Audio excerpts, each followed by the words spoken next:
السلام عليكم ورحمة الله وبركاته. إن الحمد لله الصلاة والسلام على رسول الله ربي زدني علما. எல்லாம் வல்ல அல்லாஹ்வின் நல்லடியார்களே, நான் இப்போ உங்களிடம் பெற்றோர்களை வேணும் என்ற தரத்தில் பேச போகிறேன். வேற என்ன மற்றும் சொல்லாத அளவுக்கு பெற்றோர்களை வேண்டதை குறித்து நம்முடைய இஸ்லாமிய மதம் வலியுறுத்துகிறது. அல்லாஹ் தாலாவும் நபி ஸல்லல்லாஹு அலைஹி வஸல்லம் அவர்கள் பெற்றோர்களை வேண்டதை குறித்து என்ன சொல்கிறான் தெரியுமா? அல்லாஹ் தாலா குர்ஆனில் கூறியுள்ளான், என்னை தவிர வேறு யாரும் வணங்காதீர்கள், பெற்றோருக்கு உபகாரம் செய்யுங்கள் என்று கட்டளையிட்டுள்ளான். பெற்றோருக்கு உபகாரம் செய்வது என்பது அல்லாஹ் தாலா நமக்கு விதித்த கட்டளை. அதை மீறதுக்கு யாருக்கும் உரிமை இல்லை.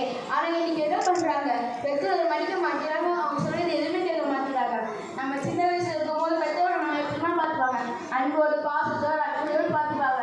ஆனால் நம்ம இன்னைக்கு வளர்ந்தோடனே அவங்க மதிக்க மாட்டேறோம், அவங்க சொல்றது எதுவுமே கேட்க மாட்டேறாங்க. ஆனால் பெற்றோரை வேணாமையிலும் கிடைக்கிற நன்மையும் வேணாமையால் கிடைக்கிற தனியும் பார்த்தால் நாம் அவ்வாறு செய்ய மாட்டோம்.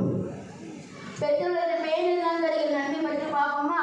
அப்துல்லா இப்னு மஸ்ஊத் ரலியல்லாஹு அன்ஹு அறிவிக்கிறார்கள், நான் நபி ஸல்லல்லாஹு அலைஹி வஸல்லம் கேட்டேன், அல்லாஹ்வின் தூதரே, சொர்க்கத்துக்கு மிக நெருக்கமான நட்சத்திரம் என்று கேட்டேன். அதுக்கு நபி அவர்கள் தொழுகையை உரிமையில் தொழுக வேண்டும் என்றார்கள். பிறகு என்னவென்று கேட்டார்கள். அதுக்கு நபி அவர்கள் உன் தாய் தந்தையருக்கு நன்மை புரிந்து என்றார்கள். பிறகு என்னவென்று கேட்டார்கள். அதுக்கு நபி அவர்கள் அல்லாஹ் தாலாவின் பாதையில் போர் புரிந்து என்றார்கள்.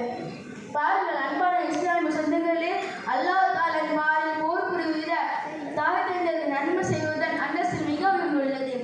நாம் சொல்லுவதற்கு செல்ல வேண்டும் என்றால் நம் பெற்றோர்களை நல்லபடியாக கவனித்துக் கொள்ள வேண்டும். அடுத்ததாக நாம் கற்றுக்கொள்ள மிக தகுதியானவர் உன் தாய் என்று நபி ஸல்லல்லாஹு அலைஹி வஸல்லம் அவர்கள் கூறியுள்ளார்கள். ஒரு மனிதர் நபி ஸல்லல்லாஹு அலைஹி வஸல்லம் வந்து நான் கற்றுக்கொள்ள மிக தகுதியானவர் யாருன்னு கேட்டார்கள். அதுக்கு நபி அவர்கள் உன் தாய் என்றார்கள். பிறகு யார் என்று கேட்டார்கள். அதுக்கு நபி அவர்கள் உன் தாய் என்றார்கள். பிறகு யார் என்று கேட்டார்கள். அதுக்கு நபி அவர்கள் உன் தாய் என்றார்கள். நான்காவது முறையாக உன் தந்தை என்றார்கள். நம்ம இன்னைக்கு யார் யாரெல்லாம் ஃப்ரெண்ட்ஸ் ஆகிக்கொள்ள அவங்க நிறைய விஷயத்த பேசி பகிர்ந்து கொண்டு இருக்கோம். ஆனால் நம்ம பெற்றோர்கிட்ட 10 நிமிஷம் கூட பேச முடியல, சிறு சிறு என்று பேசுகிறாங்க. அது மட்டும் இல்லாமல் மரியாதை இல்லாத வார்த்தையெல்லாம் பேசுகிறாங்க. அல்லாஹ் தாலா கூறியுள்ளான், உங்கள் பெற்றோர்களை சீ என்ற வார்த்தை கூட சொல்லாதீங்க என்று கட்டளையிட்டுள்ளார். ஆனால் என்ன பண்ணாங்க, சீ என்ற வார்த்தை தவிர மற்ற எல்லாம் மரியாதை இல்லாத வார்த்தையெல்லாம் பேசுகிறாங்க. அது நான் அன்பான இஸ்லாமிய சொந்தங்களே, பெற்றோர்களை பேணுவது என்பது அல்லாஹ் தாலாக்கு அடுத்தபடியாக நாம் செய்ய வேண்டிய முக்கியமான கடமையாகும். அதே போல் அல்லாஹ் தாலா பெற்றோர்கள் செய்ய வேண்டிய ஒரு துஆவை கற்றுக் கொடுத்துள்ளார்.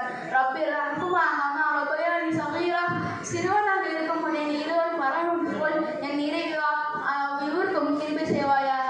ஆமீன். இந்த துஆ தினமும் ஓதி நம்முடைய பெற்றோர்களை பேணும் அவர்களுக்குரிய என்னொரு உரிமை கொடுத்துக் கொள்கிறேன். வாஹிர் தாவானா அல்ஹம்துலில்லாஹி ரப்பில் ஆலமீன். அஸ்ஸலாமு அலைக்கும் வரஹ்மத்துல்லாஹி வபரகாத்துஹு.